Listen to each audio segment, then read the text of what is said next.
Welcome to a very special episode of INKISH. We're having an anniversary. We've almost been producing this program, TV station, for 1 year now.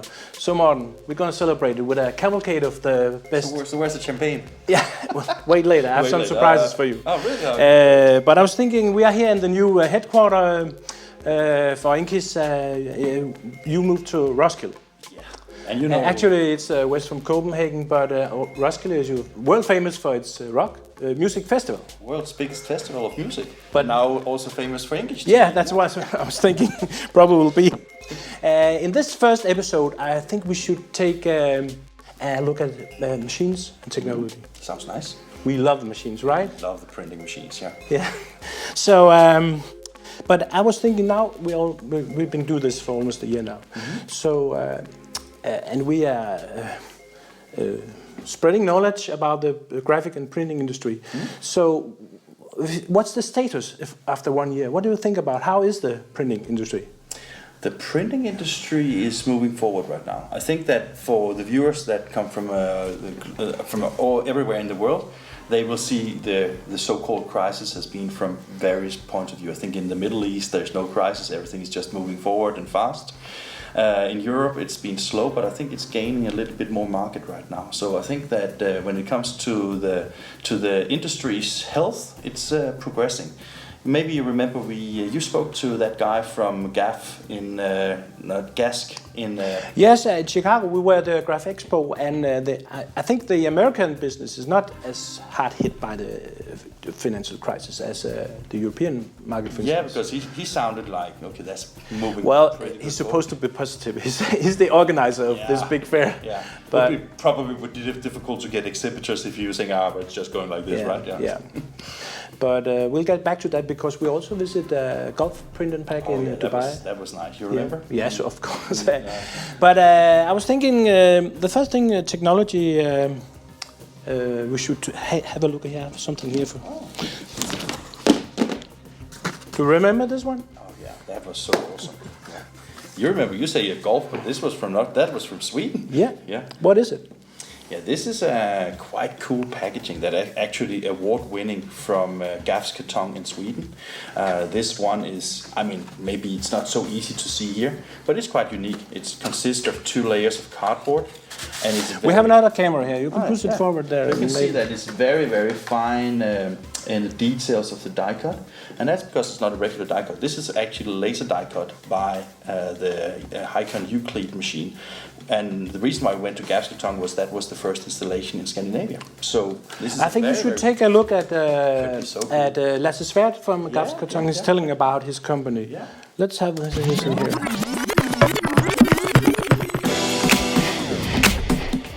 My name is Lasse Svärd. I am the co-owner and marketing director of GAF's Karton in Sweden. We are a traditional cardboard box manufacturer.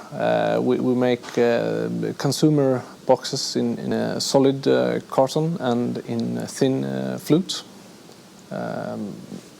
covering basically all markets from consumer retail to foods to pharmaceutical to cosmetics. The volumes are going down. Although the general volume is increasing, but our manufacturing volumes is going down. So that is something that is a really challenge for us because the industry in tradition is built around large volumes, and now we really have to flip that coin and go to small volumes with machines that are made for high volumes. The throughput of more jobs, I would say, is the real challenge for us. We have 2 traditional printing presses, 2 traditional die cutters, one digital die cutter, and 2 traditional folder gluers, and some machines around this. The digital die cutter is Hicon Euclid, which we installed a bit less than a year ago. So that was one of our starting points for going into the smaller volume markets and the small volume productions. That was nice to see that episode again. Yeah. That was a cool trip. Actually, he's very fond of his machine. Oh, Even though we asked him to polish it, but it looks so fun, right? Yeah. It's an expensive machine, isn't it? Yeah, I don't know exactly how much it is, but I guess it's about maybe €1 million or something like that. And it's actually, I forgot to tell, now you saw that nice packaging just before, but what Lasse says to us is very interesting, because he says that, you know, it's not so fast, that high nucleate machine, but if you have smaller circulations and you need to have fast turnaround time, and if you need to just do some special packaging, which is not possible in traditional die, the high nucleate is one machine. And we're also going to talk about some trends for the future. And you remember also that we went to that exhibition in Denmark where we saw that Paul Amour, they were doing also a laser die cutting machine that was presented here. Right.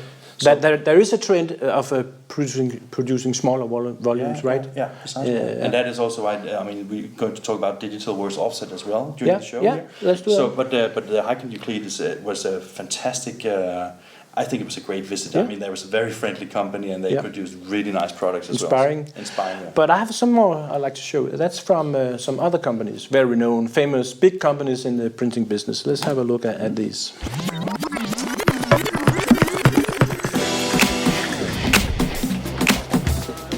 It's a die sublimation system for being able to produce fashion, sports apparel, but also things like signage, as well as even on rigid substrates like metals and plates, as well as also doing tabletops. Tremendous number of applications you can use with our new die sublimation printers. I'm Greg Lindsay. I'm a field marketing manager for the production group, and I want to introduce to you the new Ricoh Pro 7100 series product. And it's an exciting new product for us. We've got some really great new applications that this product is capable of, including printing oversized paper up to 13 by 27.5 inch paper, so you can print full bleed 3-fold brochures. We have a new star here that we're showing in the Middle East for the first time. What it actually is an old star and a bit of a refresh and a relaunch here in the Middle East. It's the CP1000, which we originally launched in 2010, which has been a hugely popular product for us. And it's really helped us to solidify our market share leadership in the high end of the production color market. And what we have here is a bit of a refresh for this product. We listened to our customers. We heard what they told us about what they'd like to see with this product around new feature development. And we're launching here today in the Middle East the new feature of metallic gold and metallic silver inks to occupy the fifth housing, where previously our customers only had access to a clear dry ink. Now our customers have access to metallic gold and metallic silver to expand application opportunities for them on behalf of their customers.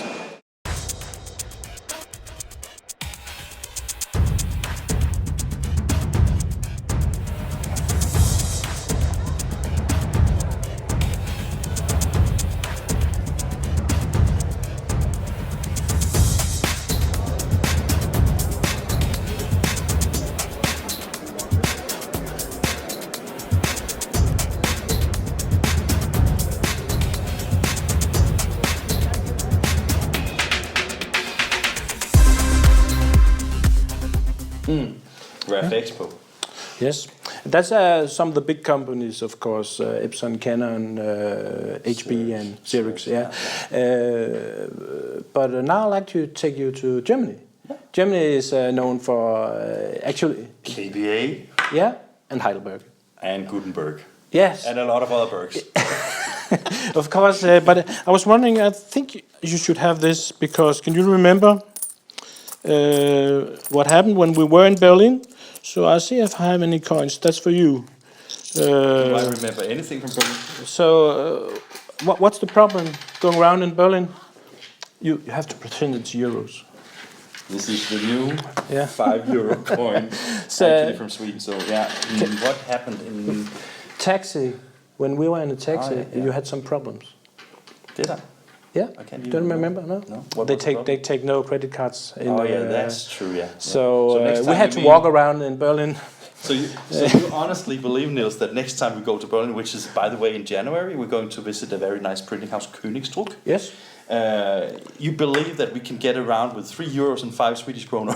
Well, probably, I don't know if it's the home of hitchhiking as well. We can try, or Uber. Okay. That is like We'll get there because Germany is an important country for printing. Of course, Gutenberg invented printing, they say, many years ago, and they had these large companies. So actually, in Berlin, we visited 2 big printing houses. Yeah, it was nice. We visited Laserline, which is an online printing house.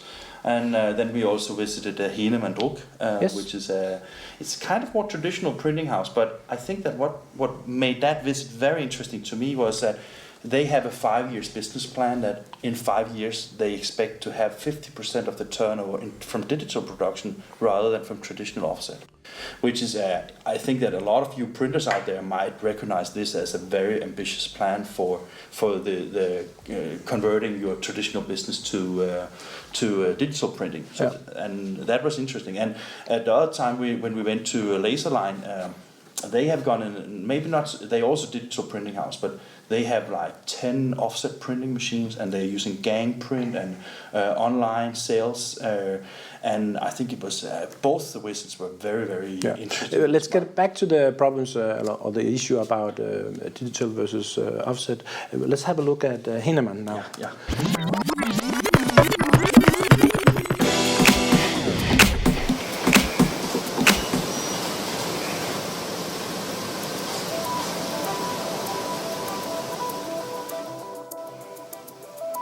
Wir sind eigentlich eine reine Heidelberg-Druckerei, wenn man mal von dem Digitaldruck absieht. Also wir haben eine große Abteilung Offset und die besteht aus einer 8-Farben XL von Heidelberg, aus einer 5-Farben XL von Heidelberg, die hat noch eine Wende nach dem zweiten Werk, und 2 2-Farben auch von Heidelberg, die wir vor allen Dingen für Verlagsproduktionen 1-1-farbig schwarz in aller Regel nehmen. Yes, the home of Heidelberg. That was, I mean, I was surprised. Was it about 800 printing houses in Berlin alone? I think so, yeah. Yeah. Amazing. I mean, Denmark, where we come from, it's only like 400 something in total for a whole country. Now I think we should go more kind of exotic scene with European eyes, because we also have a special on China. Yeah. Because we have these very large companies, very known companies, because China has a lot of companies in the printing business as well. You remember that in that episode where you made about money and the printing history, also the government of China have a strategy of becoming the world's biggest printing nation. Yes. They have 5-year plans. 5-year plans, yeah. So that was like an amazing thing. I actually, if you haven't seen the Chinese episode on INKISH, you should see it, because it is it's one of the episodes that not so many have seen. But I think actually that's one of the things where you made a very, very good introduction to the Chinese. The interesting thing about China is ink was invented in China. Really? Okay. Yeah, and actually the first printing was also in China. So Gutenberg and is Chinese? Money is invented in China. Gutenberg is Chinese? No, it's German, of course. Yeah. We talked to some Chinese people at the Gulf Print and Pack. I know you have been to China, so I'd like you to pronounce the names of them here. Xiao Hui Wang. Yes. And Mindan Xiao. Sounds pretty authentic. Let's have a look. I'm sure that it's not authentic, but it was fun to try.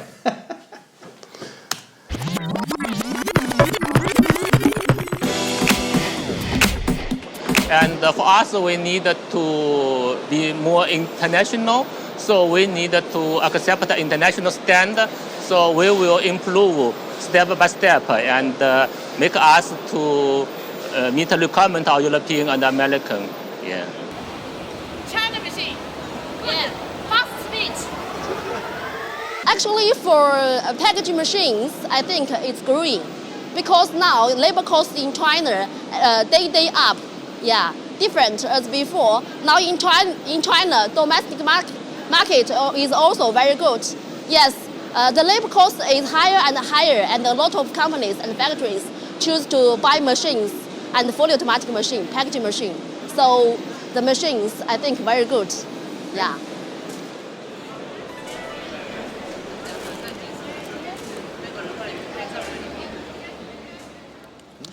So the interesting part of what she says about that the labor cost in China is increasing is actually that I heard an interview in a Danish financial news program about international development the other day. And they said that one of the challenges that China is facing since their growth is slowing down is because they're turning the economy from being an export country to be a supplier mainly for the domestic market. Okay. And that is completely aligned with what she said from this packaging company or machine company in Shanghai, actually. Yes. So very interesting. Do you think that China can, how to say, play a part in the international printing business? They already do. I mean, China, maybe the 5 years plan is to become the biggest player in the world in the printing business, but I pretty much believe they're already there. I think the issue, however, is that since turnaround times are getting faster and faster, time to market is getting faster and faster, and also circulation is falling. Everybody we've been talking goes from offset to digital, which is personalized and smaller print run. The problem for China is the delivery time. When they ship out something, it's too expensive to fly it out, also from the environmental perspective. And I think in some cases they transport it at the rivers. Yeah, but it's to get it from China, in example, to America or Europe, it will take between 3 and 5 weeks on a ship.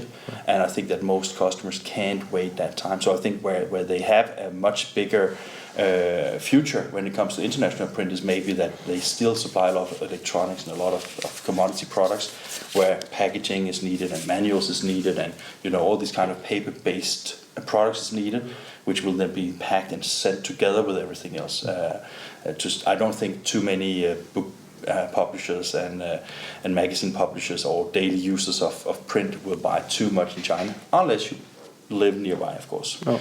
But as I also said to you before, Nils, the pricing of the Chinese commodities printing products is not as competitive as it used to be. No. I mean, if here in Europe we get a lot of printers that are cheaper than Chinese printers, whatever way you look at it. Yeah.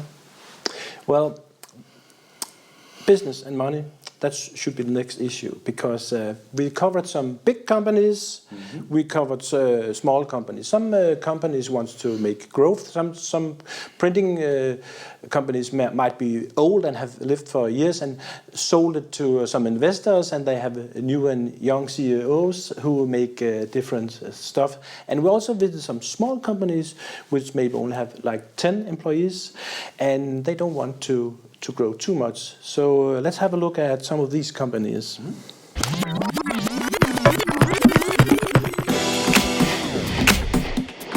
The bigger you get, the more efficient you get, so there's a lot of advantages in growing. So our main advantage is our ability to handle a lot of jobs. We handle on normal days 700 to 800 jobs, and high season we can handle more than 2,000 jobs in a single day. And basically our advantage to most other printers is not that we run our presses faster, they will go at the same speed, but we are very good at handling a lot of jobs with a minimum of staff. If we talk about future, of course, I think I'm not want including in a big company. Over in the Baltic countries, it's a market. It's a problematic. It's a big companies every time to grow up and lose it. Absolutely. For our families, for our people, we can stay here, still working, only still working, and we can offer better what we can do. So. And I think for best quality, for quick producing, and so different products what I can offer, it's a best for small company, not for big. Jeg er jo nødt til at uddanne mine egne svende, for at de kan det, jeg har brug for. Jeg ser meget lyst på fremtiden. Nu er det jo en lille virksomhed, og det er jo ikke sådan, at min virksomhed vokser til en kæmpe virksomhed, fordi sådan er produktionen ikke. Og de produkter, vi producerer, er ikke til at være en stor virksomhed. Sure. Slowly, I think for all business, for all exports and local marketings, our company wants to grow up with more export. And yes, I can see, because we want to buy a bigger machine, bigger possibilities. Bigger machines. So I can give a bigger offer to my customers abroad. So, as we see, the issue is different whether you're big or a small company. It's funny because one of the things that I have been having as my agenda for the industry for a long time is some of the megatrends. Because the megatrends is that the bigger companies become, and the more commoditized that kind of printing business will be, the more customers will also need the specialized smaller printing houses. The problem is that if the middle segment in the printing industry will move after the big ones, because they think they can compete on prices when it comes to the gang printed products and to the commodity products, and maybe even for the online printed products, I think they will fail, because there's not, I mean, you really need to be really big and really, you must have invested a lot of money in that kind of equipment in order to become competitive. Just see some of the German printing houses, Laser Trick here in Denmark, which was one of the first we visited, also from the episode. So there's a space for both of them. I think that the middle will be the very tough marketplace to be in. Yes. Okay. Well, that was the end of the first episode. Remember, stay tuned, see the next episode as well, where we take some other issues in the printing business.